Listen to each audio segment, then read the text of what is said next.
10 tim teratas peringkat FIFA menjadi unggulan juara di Piala Dunia 2026.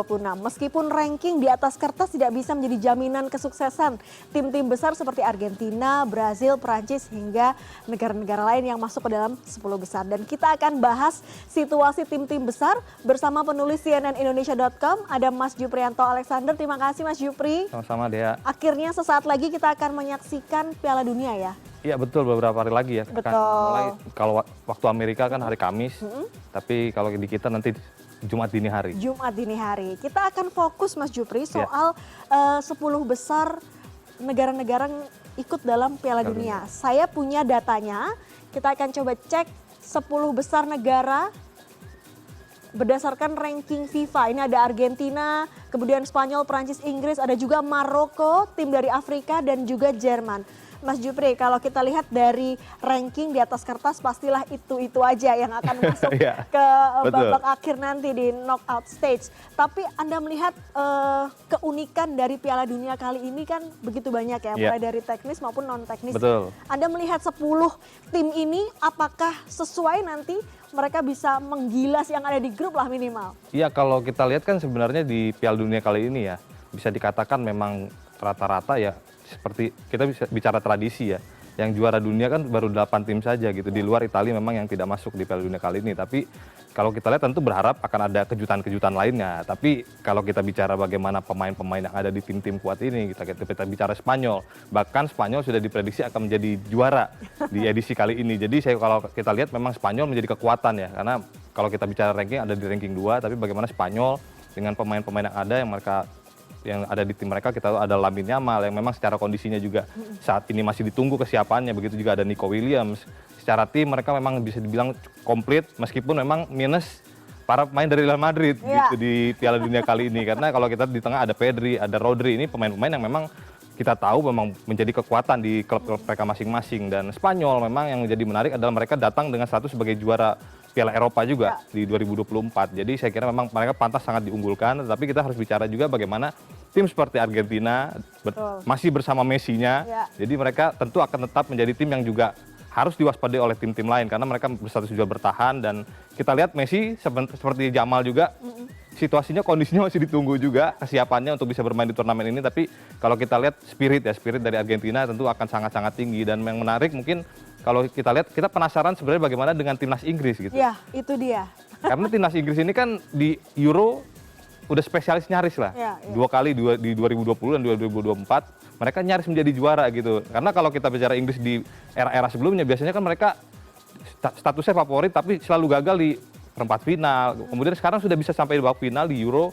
Harapannya tentu di Piala Dunia 2026 kali ini bersama Thomas Tuchel juga bisa mencapai titik tertinggi lah, bisa meraih gelar juara karena mereka sudah juara kan lama sekali, 1966. Jadi penantiannya benar-benar panjang gitu. Dan kalau kita lihat Inggris dengan kekuatan mereka, dengan Harry Kane, kemudian kita lihat ada pemain-pemain yang muncul juga, Morgan Rogers, saya kira juga ini menjadi kekuatan yang harus diwaspadai. Dan tentunya kalau kita bicara bagaimana ada tim lain, tim yang paling banyak juaranya di Piala Dunia, Brazil dengan 5 kali, ya tentunya Brazil haruslah tetap jadi favorit, apalagi di sana sudah ada Carlo Ancelotti. Dan lagi-lagi ada satu pemain juga sebenarnya yang diragukan juga, kondisi Neymar juga masih diragukan juga. Jadi menarik di Piala Dunia kali ini karena pemain-pemain bintangnya justru dalam kondisi yang bisa dikatakan tidak dalam kondisi terbaik mereka. Karena ditunggu sebenarnya Brazil ya, di Piala Dunia sebelumnya di Qatar memang hasilnya kurang baik. Maksudnya tidak seperti yang kita bayangkan Brazil seperti itu. Tapi sekarang punya Don Carlo artinya bisa mengubah situasi mereka ya Mas Jupri? Iya, saya kira memang dengan kehadiran Ancelotti, dengan pengalaman yang dia miliki, kemudian bagaimana kesuksesan dia di level klub, ini saya kira bisa sedikit paling tidak memberikan ketenangan buat publik sepak bola Brazil. Karena kalau kita lihat kan sebenarnya mereka memang tidak lagi bertabur bintang seperti di era-era sebelumnya. Kalau kita dulu kan pernah tahu ada Rivaldo, ada Ronaldinho, ada Ronaldo R9. Tapi sekarang eranya sudah berganti, sekarang ada pemain seperti Rafinha, Vinicius Junior yang saya kira juga memang akan menjadi kekuatan dari tim ini. Dan Neymar mungkin akan datang sebagai pemain pengganti lah, lebih banyak sebagai pemain pengganti dengan situasi yang saat ini dihadapi dengan cederanya. Jadi Neymar mungkin akan bermain sebagai support dan mungkin pentingnya dia adalah bagaimana leadership dari seorang Neymar untuk bisa membantu tim rekan-rekannya di lapangan. Karena Neymar ini kan dikatakan dalam beberapa wawancara dengan pemain-pemain yang lain Neymar ini ibaratnya dewanya gitu, dewanya Brazil, dari tim Samba gitu. Iya. Jadi memang perlu pemain-pemain seperti ini, dan kalau kita lihat bahkan di Inggris juga ada pemain seperti Jordan Henderson yang sebenarnya juga performanya di klub juga tidak terlalu memikat, tapi memang dibutuhkan untuk bisa memberikan paling tidak kekuatan tambahan yang secara mental, dan itu yang saya kira juga penting. Dan kita lihat tadi ada satu juga di peringkat 7 dunia tadi ada Maroko yang saya kira juga akan punya kemungkinan untuk bisa memberikan kejutan lainnya, karena Maroko kita tahu bisa sampai di babak semifinal di edisi terakhir. Jadi saya kira memang Maroko dengan pemain-pemain yang luar biasa yang mereka miliki, Achraf Hakimi, Brahim Diaz. Jadi ini pemain-pemain yang saya kira memang akan menjadi katalisator, dan harus diingat di edisi Piala Afrika terakhir juga mereka pada akhirnya menjadi juara. Gitu setelah memang akhirnya ada insiden lah di partai final. Mas Jupri, yang juga menarik selain ranking ya, nomor 1 sampai 10, kita juga lihat hasil uji coba terakhir ya. Ada beberapa tim yang tadi saya catat yang menarik, ada Perancis, Spanyol, Belanda. Ini secara hasil tuh bagus. Uji cobanya juga mendekati kick off Piala Dunia. Apakah uji coba ini juga bisa menjadi salah satu hal yang menjadi pandangan kita soal bagaimana tim ini akan bergerak nanti ke depan di Piala Dunia?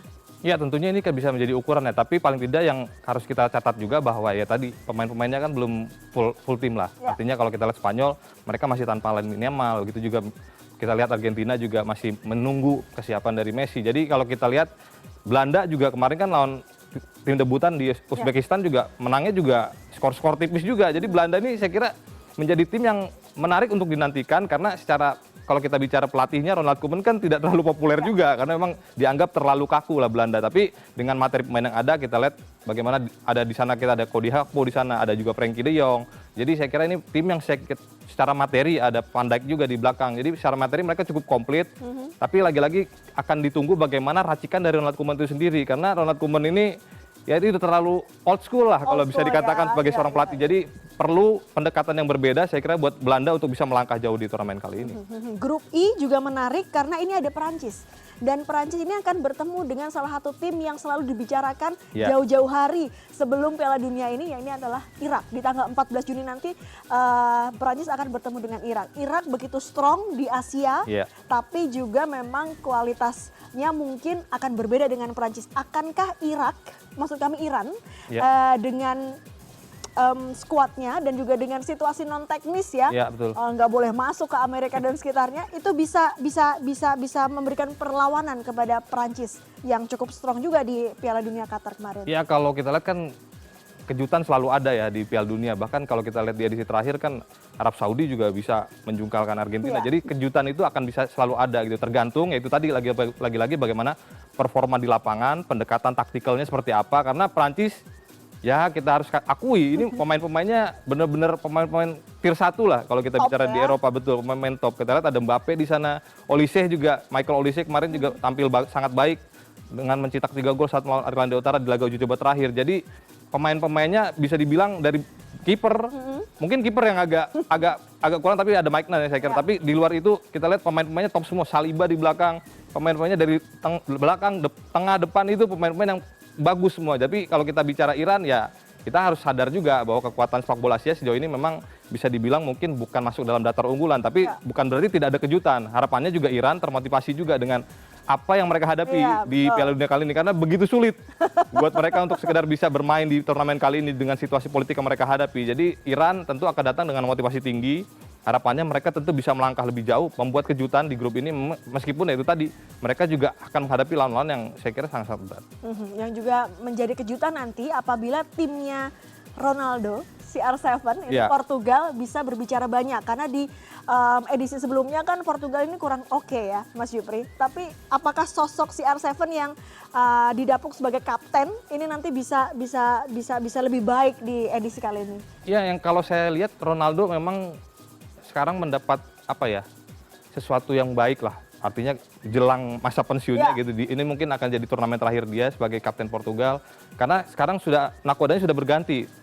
Sekarang seorang Roberto Martinez yang kita tahu sangat-sangat dalam tanda kutip sangat sayang dengan Ronaldo gitu. Dalam momen apapun Ronaldo dipanggil, dan kalau kita bicara di era sebelumnya Fernando Santos kan Ronaldo bahkan sempat juga tidak dimainkan dan akhirnya mereka tersingkir. Jadi ya ini Ronaldo saya kira akan menjadi sorotan, karena ya itu tadi dia adalah seorang legend di di sepak bola dunia, selain juga Messi yang kita tahu juga hampir dua dekade ya namanya menghiasi sepak bola dunia. Tapi kalau kita bicara Ronaldo, dia juga bukan pemain yang bisa menentukan hasil sendirian gitu. Sekarang dengan usianya sekarang ya, dengan usianya yang sudah 41 tahun, dia butuh pemain-pemain lain yang juga bisa perform juga di Portugal. Karena kalau kita lihat Portugal di Piala Dunia kali ini kan ada pemain seperti Bruno Fernandes, Joao Vitinha, ada juga Joao Neves. Jadi pemain-pemain yang saya kira memang bisa lah membantu seorang Ronaldo untuk mewujudkan keinginan dia meraih gelar Piala Dunia di masa-masa terakhir dia. Jadi saya kira juga ini kesempatan terakhir buat Ronaldo, karena kalau sampai Portugal gagal lagi ya mau tidak mau ya Ronaldo harus mengakui bahwa mungkin pencapaiannya Lionel Messi bersama Argentina jauh lebih memikat dibandingkan Ronaldo. Karena memang antara pendukung CR7 dan Messi ini kan masih ribut sampai detik ini. Iya, betul. Dan Messi ternyata memang mau nggak mau harus diakui bahwa sudah pernah mengangkat piala ya di Piala Dunia, tapi CR7 belum. Betul, kalau kita lihat juga perbandingan di level klub kan semua gelar bisa dibilang dua pemain ini kan semuanya sudah mereka punyai. Bahkan kalau kita bicara Ballon d'Or kan berkali-kali mereka, Ronaldo sudah 5 kali juga. Jadi yang kurang buat Ronaldo hanya tinggal Piala Dunia, juara Piala Eropa dia sudah juara, UEFA Nations League juga sudah juara. Jadi ini gelar yang memang benar-benar ditunggu, dan kalau kita lihat Ronaldo momennya di musim ini bersama Al Nassr kan mereka juga baru juara di Liga Arab Saudi. Jadi saya kira juga momentumnya pas, dan kebetulan juga skuadnya saat ini Portugal saya kira juga pantas untuk bisa difavoritkan untuk meraih gelar juara. Ya, Mas Jupri singkat saja terakhir, ini soal beberapa hari sebelum kita kick off Piala Dunia 2026 masih banyak dramanya, ada wasit yang tidak bisa masuk, kemudian juga ada ukuran lapangan yang sebenarnya masih boleh oleh FIFA, masih ada, cuman pasti lebih kecil dengan rumput yang tidak biasa. Apakah Anda melihat Piala Dunia kali ini akan berbeda, terutama untuk orang-orang yang tidak terbiasa main di Liga Amerika Serikat? Ya, yang menarik buat saya adalah ini Piala Dunia rumit banget ya. rumit banget kita bukan bicara soal taktik, tapi kita bicara soal hal-hal non teknis yang seharusnya ini sudah bisa diselesaikan di awal gitu. Karena kalau kita lihat bahkan fotografernya Irak pun tidak bisa masuk juga, bahkan strikernya Irak Ayman Hussein juga harus diwawancara sampai 7 jam juga oleh pihak imigrasi. Jadi ini hal-hal yang saya kira harusnya bisa dibereskan oleh FIFA. Ya memang otoritasnya ada di Amerika, tapi harusnya FIFA bergerak lah. Jangan sampai juga hal-hal ini akhirnya mengganggu kesiapan tim-tim itu sendiri. Baik, terima kasih Mas Juprianto Alexander, penulis cnnindonesia.com sudah berbagi insight soal tim-tim yang difavoritkan juara. Tadi ada 10 tim di peringkat 1 sampai 10 di FIFA. Terima kasih Mas Jupri, selamat bertugas kembali.